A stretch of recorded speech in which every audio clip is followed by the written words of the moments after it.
Everyone, आज हम करेंगे चैप्टर नंबर 12 सूरज और टूटू। जब हम चैप्टर पढ़ेंगे तो हमें पता चलेगा सूरज कौन है और टूटू कौन है।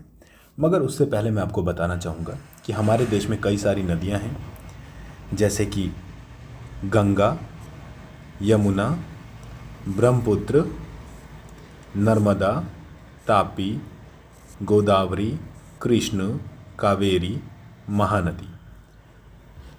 और ये जो कहानी है, इस कहानी में हम गंगा नदी के बारे में थोड़ा बहुत सुनेंगे। तो चलिए स्टार्ट करते हैं। और मेरे पीछे पीछे आप चीज़ों को बोलेंगे ताकि आपको करेक्ट प्रोनाउंसिएशन का आइडिया हो कि किस शब्द को कैसे बोलते हैं। On the bank of the river Ganga there is a village called Sabalpur. There lived a fisherman Mangal with his son सूरज।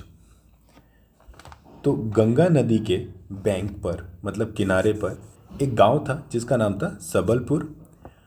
और उस गांव में एक मछुआरा रहता था जिसका नाम था मंगल और उसके बेटे का नाम था सूरज। आई होप कि आपको अभी तक चीज़ें समझ आ रही होंगी कि एक नदी है, उस नदी के किनारे एक गांव है जिसका नाम है सबलपुर। उस गांव में एक मछुआरा रहता है जिसका नाम है मंगल और मंगल के बेटे का नाम है सूरज। They used to go fishing every day. One day, Mangal fell ill, so Suraj had to fish alone. बाप बेटे रोज मछली पकड़ने जाते थे।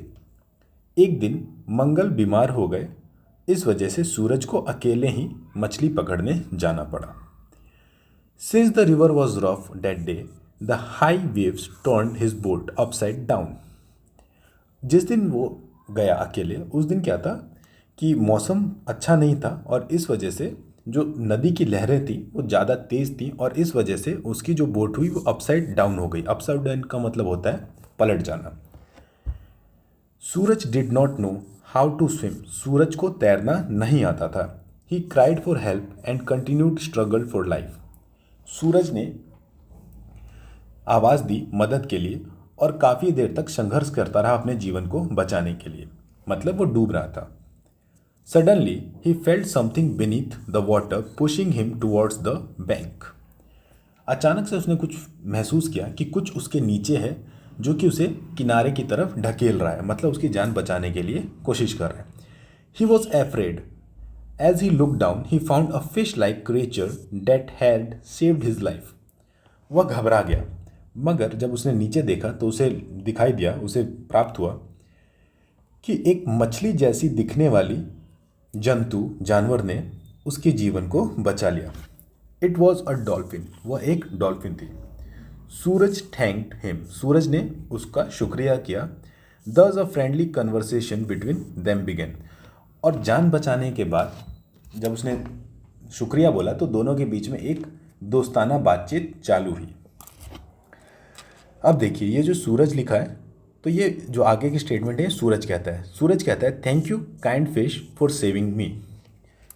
शुक्रिया मेरी जान बचाने के लिए मछली। डॉल्फिन कहती है I am not a fish. मैं तो मछली नहीं हूँ। I am a Gangu. The dolphin. मैं एक डॉल्फिन हूँ और मेरा नाम गंगू है। I am Tutu's mother. और मैं टूटू की मम्मी हूँ। Suraj. I see she is swimming beside you. वह आपके बगल में ही स्विम कर रही है, मतलब दो मछलियां हैं, दो डॉल्फिन हैं, एक है गंगू और दूसरी है टूटू। तो सूरज कहता है कि हाँ हाँ, मैं तो टूटू को देख ही सकता हूँ, ये आपके बगल में है जो छोटी सी मछली, छोटी सी डॉल्फिन। गंगू कहती है yes she is pretty but very talkative. हाँ, ये बहुत ही ज़्यादा प्यारी है मगर बहुत ही ज़्यादा बातूनी है। तो जो गंगू डॉल्फिन है, आप समझो गंगा नदी में जो डॉल्फिन पाई जाती है वो कुछ इस तरह की दिखती है। मान लो आप इसको कि ये कौन है, गंगू, और ये उसकी छोटी सी बच्ची है जो बहुत ज़्यादा बात करती है, उसका नाम क्या है, टूटू। तो आई होप कि आप समझ गए कि गंगा डॉल्फिन जो है, गंगा नदी में जो डॉल्फिन मिलती है वो कैसी दिखाई देती है। चलिए अब आगे पढ़ते हैं। हाँ, शी इज़ वेरी टॉकेटिव, मतलब वो बहुत ज़्यादा क्या है, बातूनी है।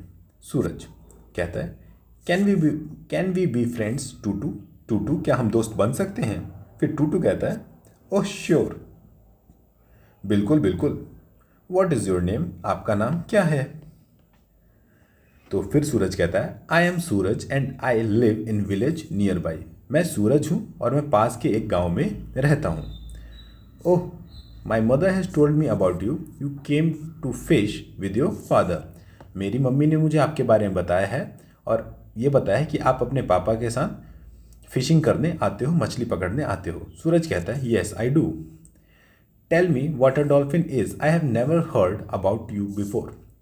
सूरज कहता है कि मुझे बताओ डॉल्फिन होती क्या है, मैंने कभी इसके बारे में नहीं सुना। फिर टूटू बताता है दो I look like a fish, यद्यपि या फिर जो भी है मैं मछली जैसी दिखती हूँ। I am a mammal just like you. मैं एक मैमल हूँ, मतलब मैं एक स्तनपायी हूँ जैसे कि तुम हो। I breathe through air, I breathe air through the blow hole, you can see it on my head. तो ये बताता है कि मैं एक छेद के थ्रू सांस लेती हूँ जो कि मेरे सर पे है, तुम देख सकते हो। एक्चुअली वो यहाँ पे होता है, अगर आप देख सको तो ठीक है। बाकी आप गूगल कर लो, आपको बहुत ईजिली ये चीज़ें दिखाई दे देंगी। हम जैसे नाक से सांस लेते हैं, ठीक है, तो वैसे ही डॉल्फिन का जो नोज़ होता है वो उसके हेड पे होता है, ये उसको बताती है। Are you mammal? Tutu yes I am. We are not born out of eggs. हम अंडों से पैदा नहीं होते। We are born and fed like you. हम आपके तरह ही छोटे बच्चे के रूप में पैदा होते हैं और धीरे धीरे हम बड़े होते हैं। सूरज कहता है do you live in Ganga, क्या तुम गंगा नदी में रहती हो? No, as man live in many countries we also live in various rivers and sea. तो कहते हैं नहीं नहीं, हम सिर्फ गंगा में नहीं, बाकी कई देशों में भी हम रहते हैं और कई सारे समुद्रों में भी रहते हैं। कई नदियाँ और समुद्रों में रहते हैं जो कि कई अलग अलग देशों में मौजूद हैं। We are we are found in the north and the far eastern seas. हम अगर ग्लोब में देखा जाए तो हम नॉर्थ में जितने सी हैं उसमें भी मिलते हैं और जो फार ईस्ट में जो सीज हैं वहाँ पे भी हम मिलते हैं, मतलब जापान वाला एरिया टाइप आप ऐसे समझ जाओ। और नॉर्थ में आपका रशिया जो ऊपर वाला एरिया होता है। वैसे एग्जैक्ट इसका नाम नहीं, बहुत जगह डॉल्फिन मिलते हैं, ऐसे इसको याद करने की कोई ज़रूरत नहीं आपको। चलिए आगे देखते हैं। We also live in black and Baltic sea. My cousin who live in sea grow up to several metres. तो ये बताते हैं कि ये ब्लैक सी में भी मिलते हैं और बाल्टिक सी में भी मिलते हैं, और जो इसके कज़न्स हैं वो कई मीटर लंबे हो जाते हैं, कई मीटर लंबे होते हैं, ठीक है। Are you all black in colour, क्या तुम सभी के रंग काले होते हैं?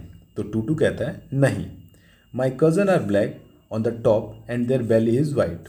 जो मेरे कज़न हैं उनका जो टॉप होता है वो क्या होता है, ब्लैक होता है, और उनके जो पेट होता है उसका कलर क्या होता है, वाइट होता है, ठीक है ना। सूरज पूछता है do you also eat like us, क्या तुम हमारे तरह खाना खाते हो? तो टूटू कहता है no, though we have 140 needle like teeth.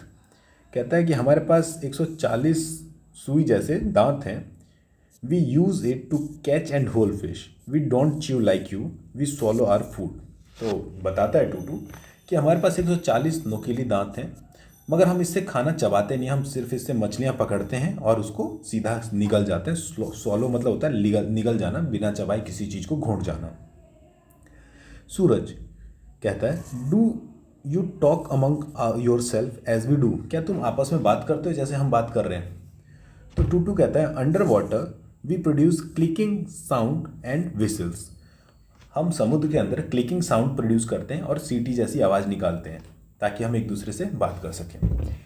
We do have eyes but we can't see like you, हमारे पास आंखें होती हैं मगर आपके जैसा हम नहीं देख सकते। We find our food by sound, हम अपने भोजन को आवाज़ की मदद से ही ढूंढते हैं।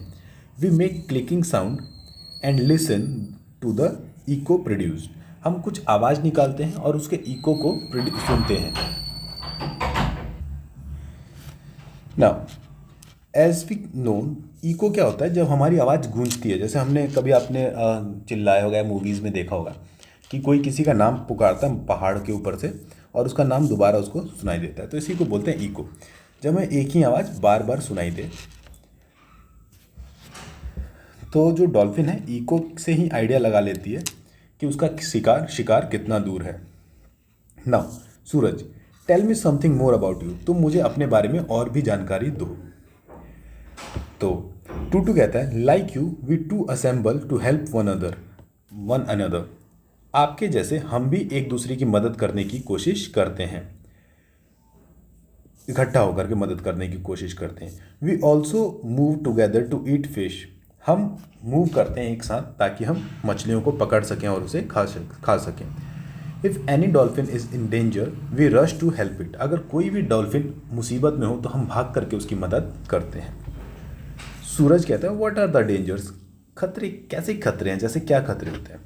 तो टूटू बताता है this great river Ganga is our home. ये महान नदी जो गंगा है ये हमारा घर है।